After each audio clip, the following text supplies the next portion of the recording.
هلمند کې د چاپیریالي ارزونې په موخه د سویل لویدیځ زون په کچه د یو ورځنی سیمینار پیل شو. د دې سیمینار د پیل مراسمو پر مهال د افغانستان د چاپیریال ساتنې ملي ادارې مسلکي او پلان جوړونکي معین ډاکټر زین العابدین عابد د چاپیریال ساتنه د ټولو مسؤلیت یاد کړ او په افغانستان کې لسته مؤسساتو څخه غوښتنه وکړه چې د چاپیریال ساتنې په موخه د عامه پوهاوي په برخه کې ډیر کار وکړي. حاضرینو، ستاسو د عامه پوهاوي له طریقه څخه د اوبو مدیریت ته ډېر پام وکړئ. نو په دې کې آغا صاحب دلته په هلمند کې چونکې دا سیمه ډېره کړېدلې ده، دغسې کندهار سیمه ډېره سخته اوبه یې مځکې ته تېر شوي دي. په ځینو سیمو کې خلک دې ته اړ شوي دي چې بیخي د سیمو څخه کډه وکړي. داسې نیمروز، فراه، خپله کابل کې تقریبا 1.5 متره لاندې اوبه نشته.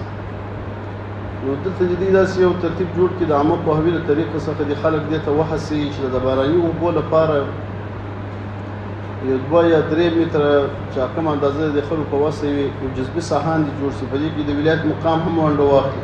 د پرانیست غونډې د وینا پر مهال د هلمند چاپیریال ساتنې ادارې مسؤل مولوي سید محمد عیسی آغا له مرکز څخه راغلو مېلمنو ته د ښه راغلاست ترڅنګ د ښه چاپیریال پر ارزښت خبرې وکړې او زیاته کړه چې تر خپله وسه به په ټولو برخو کې کار کوي. په دې باندې موږ ډېر خوشحاله یو چې سره کم د چاپیریال حفاظت کیږي. په هغه شي باندې موږ تاسو سره دلته غونډه کوو غږیږو. د محترم عابد صاحب څخه چې موږ تاسو محترم مبارک مېلمه مشر مېلمه د کابل څخه راغلي ورسره ګډ ټیم او د کندهار ولایت څخه چې کوم تخنیکي همکاران استاد راغلي دي، د روزګان ولایت زابل څخه تاسو ته ښه راغلاست وایو.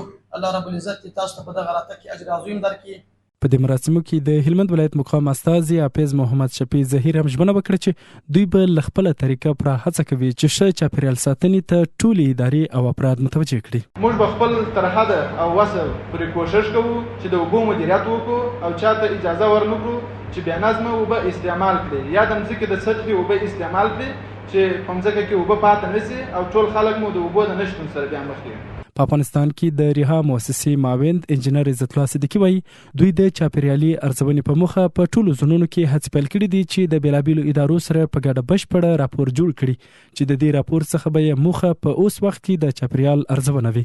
معلومات را جمع کړي دي دا به ټول په دې گزارش کې منعکس کیږي تر څو پورې موږ ته راوښیي چې د افغانستان چاپیریالي وضعیت په کوم خوا باندې روان دی او د دې لپاره تر اوسه مهاله پورې کومې کړنې شوي دي په قوانینو کې، په بودیجه کې، په تخنیکي امکاناتو کې، په دې کې او کومو نورو ته اړتیا ده او دا د کوم ځای نه تأمین شي.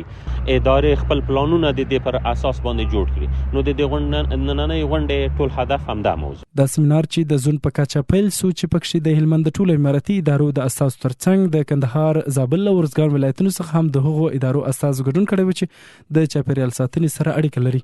له ارزګان ولایت څخه د سیمینار ته راغلی ګډونوال انجینر سمیع الله دا سیمینار د چاپیریال ساتنې په برخه کې خورا ګټور یادوي. ګټې دا دي چې هغه که موږ خپل ولایتو ته ولاړ سو بیا به عامه پوهاوی خلکو ته په دې مورد ورکوو. خپل ریاست کې به په دې مورد باندې ورکشاپونه نور هم جوړوو ځکه چې خلک باید دې ته متوجه سي چې په دې مورد باندې کار وکړي او چاپیریال خراب نه کړي. په پراخه کچه اقلیمي بدلون افغانستان هم اغیزمن کړی چې اوس اسلامي امارات او یو شمېر خیریه مؤسسات په ګډه هڅه کوي چې مخنیوی یې وشي.